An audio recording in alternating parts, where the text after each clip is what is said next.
तो हेलो बच्चों, कैसे आप लोग। आज हम लोग नया चैप्टर को पढ़ने वाले हैं। क्लास 6-8 चैप्टर बीज गणित को देखने वाले हैं। इसका हम लोग सबसे पहले बेसिक को जानेंगे। क्या को जानेंगे?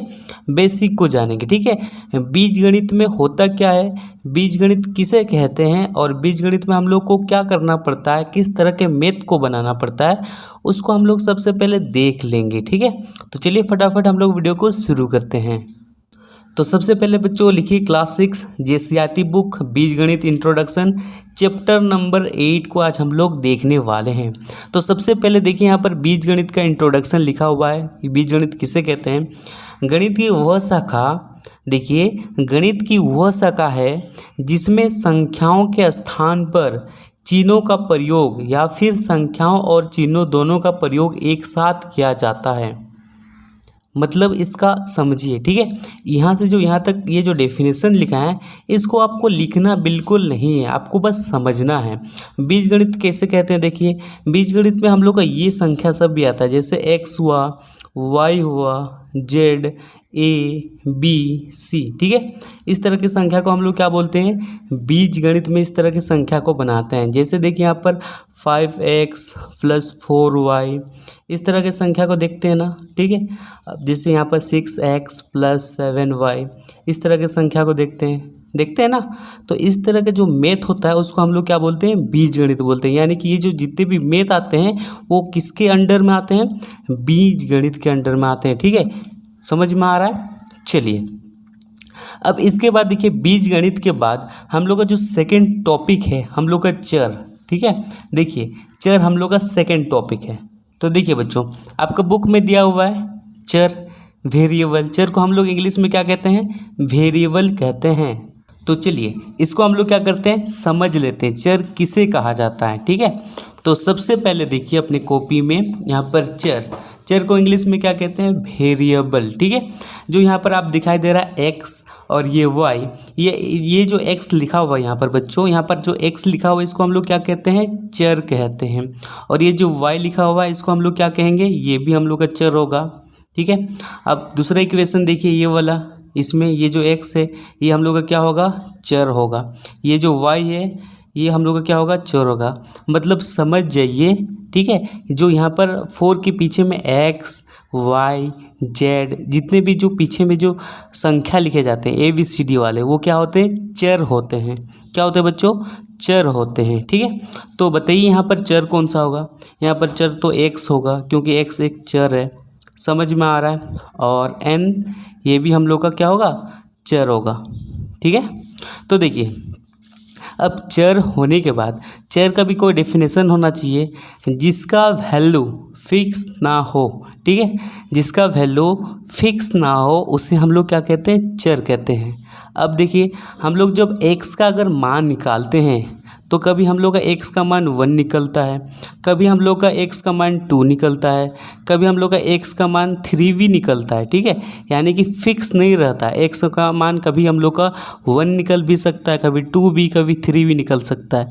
तो हम लोग बोल सकते हैं कि जिसका जो वैल्यू है वो फिक्स ना हो उसे हम लोग क्या कहते हैं? चर कहते हैं बच्चों। क्या कहते हैं? चर कहते हैं। दिखाई दे रहा है? चलिए यहाँ पर एक क्वेश्चन देते हैं। जैसे यहाँ पर 5x देते हैं, यहाँ पर 6y देते हैं और यहाँ पर 7z देते हैं। तो बताइए ये जो लिखा हुआ है ये x, ये क्या होगा? ये हम लोग का चर होगा। और ये y भी क्या होगा? हम लोग का चर होगा। और ये z भी क्या होगा बच्चों? हम लोग का चर होगा। ठीक है, समझ में आया चर किसे कहते हैं? यानी कि x का वैल्यू फिक्स नहीं रहता है। कभी x का वैल्यू 1, कभी 2, कभी 3, कभी 4, कभी 5 हो सकता है जब हम लोग x का वैल्यू निकालने जाएंगे तो।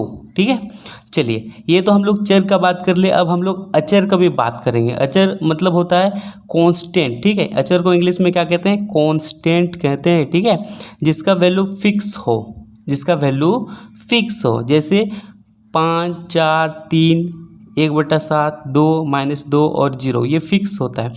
अब फिक्स कैसे होता है? सबसे पहले देखिए यहाँ पर हम लिखते हैं 4x + 5y = 3। ठीक है, तो यहाँ पर बताइए चर कौन सा संख्या होगा?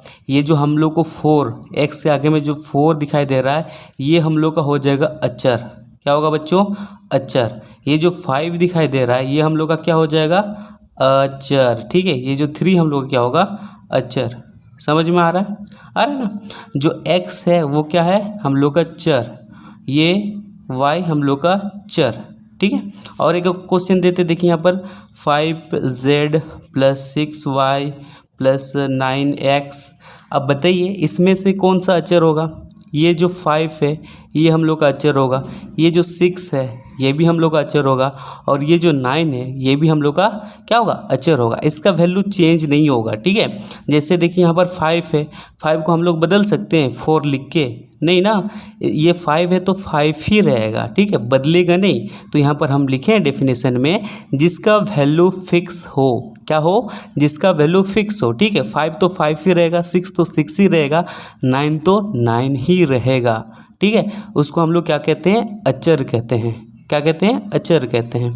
समझ में आ गया, चर और अचर।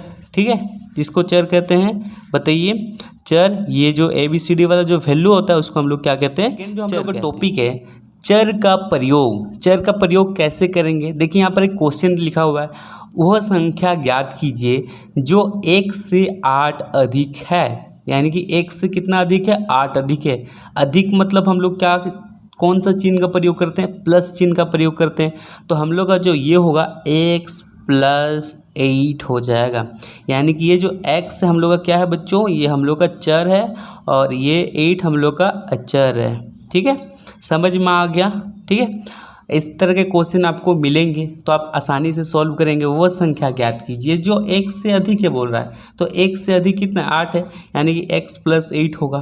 ठीक है, समझ में आया। चलिए अब इसके बाद हम लोग देखेंगे अंकगणितीय नियम। अंकगणितीय नियम इम्पोर्टेंट है। सबसे फर्स्ट है जो हम लोग का देखते हैं, फर्स्ट वाला जो नियम है, योग का क्रम विनिमय नियम। ठीक है, अंकगणितीय नियम में हम लोग का जो सबसे पहला नियम जो आता है हम लोग का, योग का क्रम विनिमय नियम। ठीक है, इसमें देखिए ये जो फॉर्मूला दिया हुआ है, a + b = b + a। ठीक है, यानी कि a + b का उल्टा b + a। ये जो नियम है ये किस में आता है, योग का क्रम विनिमय नियम में, यानी कि उल्टा। ठीक है, इसका उल्टा इधर। अब इसके बाद देखिए, अगर ये जो हम लोग का फॉर्मूला है, ठीक है, अगर इसको हम ढांक दें, ऐसे छुपा दें, अगर आपको इस तरह से दिया जाए क्वेश्चन 3 + 5 = 5 + 3, अब बताइए कौन सा नियम है, बताइए। तो आपको ये जो फॉर्मूला है ये याद होगा तो आप आसानी से बोल सकते हैं कि ये योग का क्रम विनिमय नियम है, बोल सकते हैं ना। चलिए तो देखिए, अगर हम लोग यहाँ पर a के जगह में हम लोग क्या लिखें, 3 लिखें, और b के जगह में हम लोग 5 लिखें। ठीक है, अब उसका उल्टा कर दिए, b के जगह में देखिए, b की जगह में 5 और a की जगह में 3, यानी कि उल्टा। ठीक है, अगर यहाँ पर इस तरह से भी दिया जाए तो कंफ्यूज नहीं होना है। ठीक है, a के जगह में अगर x दे दिया जाए, b की जगह में y दे दिया जाए, ठीक है, तब भी कंफ्यूज नहीं होना है। योग का क्रम विनिमय नियम में क्या होता है कि a b का उल्टा इधर हो जाता है। जैसे यहाँ पर देखिए x + y = y + x।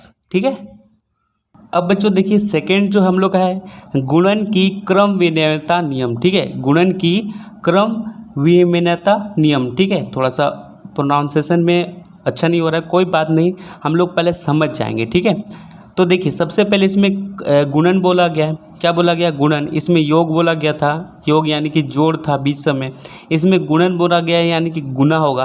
तो a और b के बीच में क्या है, गुना है। उसके बाद उल्टा कर दिया है, b और a के बीच में गुना कर दिया है। इस तरह से हम लोग इसको अगर संख्या में लिखना है तो कैसे लिखेंगे, तो देखिए a के जगह में हम 4 लिखें और b की जगह में हम लोग क्या लिखें, 5 लिखें।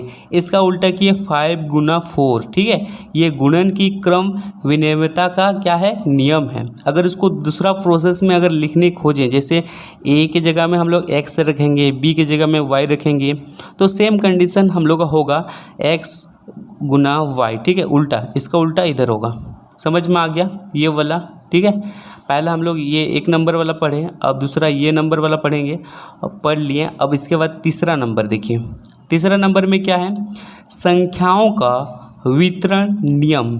ये जो फॉर्मूला है देखिए, याद रखिएगा, संख्याओं का वितरण नियम, यानी कि a × b + c, यानी कि b + c ये ए बी के साथ एक बार गुना होगा, यहाँ पर देखिए ये ए बी के साथ एक बार गुना होगा और ये जो है सी के साथ भी एक बार गुना होगा।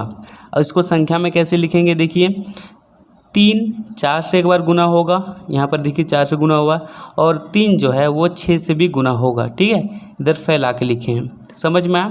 अगर इसको दूसरा सिचुएशन में लिखें इस तरह से, देखिए इस तरह से ए की जगह में एक्स, बी की जगह में वाई और सी की जगह में जेड, तो सेम कंडीशन अप्लाई होगा। एक्स इससे गुना होगा फिर इससे गुना होगा, देखिए एक्स गुना वाई फिर उसके बाद बीच में प्लस एक्स गुना जेड, यहाँ पर गुना होना चाहिए। ठीक है, गुना।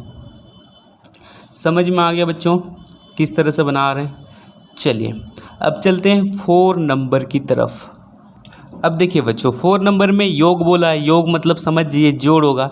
योग का साहचर्य नियम, इसमें जोड़ सब में दिया हुआ है, ए जोड़ ब्रैकेट दिया हुआ है बी जोड़ सी। ठीक है, यानी कि a plus bracket b plus c equal to a plus b plus c. ठीक है, ये हम लोग का फॉर्मूला हो गया योग का साहचर्य नियम का, इसको भी याद रखिएगा।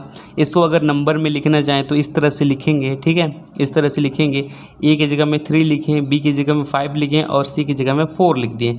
जैसे कंडीशन अप्लाई यहाँ पर दिया हुआ था वैसे ही लिख दिए। ठीक है, और इसको दूसरा प्रोसेस में अगर लिखना चाहते हैं, अगर दूसरा प्रोसेस में आपकी बुक में दिया है, ठीक है, जैसे यहाँ पर ए में दिया हुआ, अगर बी एक्स में दिया है फॉर्मूला, तो घबराना बिल्कुल नहीं है। ठीक है, यहाँ पर ए की जगह में एक्स दिया है, बी की जगह में वाई दिया है, सी की जगह में जेड दिया है, तो समझ जाना है कि योग का कौन सा नियम है, योग का साहचर्य नियम है। ठीक है, और इसको कैसे अप्लाई करना है, इस तरह से अप्लाई करना है। इसको इसके साथ एक बार जोड़ देना है और इसको इसके साथ एक बार जोड़ देना है। ठीक है, चलिए ये समझ में आ गया ये नियम।